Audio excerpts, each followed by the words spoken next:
السلام علیکم ورحمۃ اللہ وبرکاتہ۔ امید کرتا ہوں میرے تمام دوست خیریت سے ہوں گے۔ ہر وفادار غلام اپنے آقا، ہر وفادار ورکر اپنے آفیسر، ہر وفادار مزدور اپنے مالک کی خواہش جاننے کا متلاشی ہوتا ہے تاکہ اس کو اپنا کر وہ اپنے مالک کا قرب پا سکے اور اپنی وفاداری کا ثبوت دے سکے۔ یوں ہی یقیناً ہر وفادار امتی کی تمنا ہوتی ہے کہ اسے معلوم ہو کہ اس کے آقا و مولا اس کے پاک نبی کی کیا خواہش ہے تاکہ وہ ان کی خواہش کو پورا کر کے ان کی رضا پا سکے۔ آئیے آج آپ کے سامنے نبی پاک صاحب الاولاق تاجدار مکہ مکرمہ صلی اللہ علیہ وسلم کی اپنے امتیوں سے کیا خواہش ہے یہ بیان کرتا ہوں۔ دو حدیثیں ملاحظہ فرمائیے۔ نمبر 1، نبی پاک علیہ الصلاۃ والسلام نے ارشاد فرمایا، میری خواہش ہے کہ سورہ یاسین میری امت کے ہر انسان کے دل میں ہو۔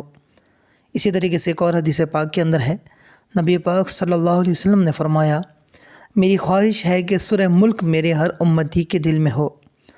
دوستو، ہمارے آقا و مولا صلی اللہ علیہ وسلم کی یہ خواہش ہے کہ سورہ یاسین اور ملک ان کے ہر غلام کے دل میں ہو۔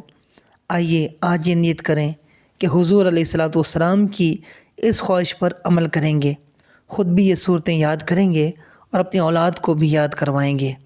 میرا ایک مدنی مشورہ ہے، سورہ یاسین میں کل 83 آیات ہیں جبکہ سورہ ملک کی صرف 30 آیات ہیں۔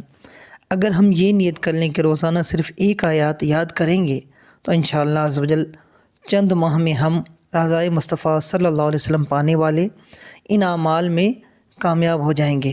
اللہ پاک ہمیں قرب مصطفیٰ صلی اللہ علیہ وسلم عطا فرمائے اور نبی پاک صلی اللہ علیہ وسلم نے جس خواہش کا اظہار فرمایا اس خواہش پر عمل کرنے کی سعادت نصیب فرمائے۔ امید کرتا ہوں آپ کو ہماری آج کی ویڈیو اچھی لگی ہوگی۔ اسی طرح کی بہترین اور پیاری اسلامک معلوماتی ویڈیوز دیکھنے کے لیے ہمارے اس چینل کو سبسکرائب کیجیے اور اس بہترین معلوماتی اور ثواب کے ذخیرے والی ویڈیو کو اپنے تمام دوستوں کے ساتھ ضرور شیئر کیجیے۔ السلام علیکم ورحمۃ اللہ وبرکاتہ۔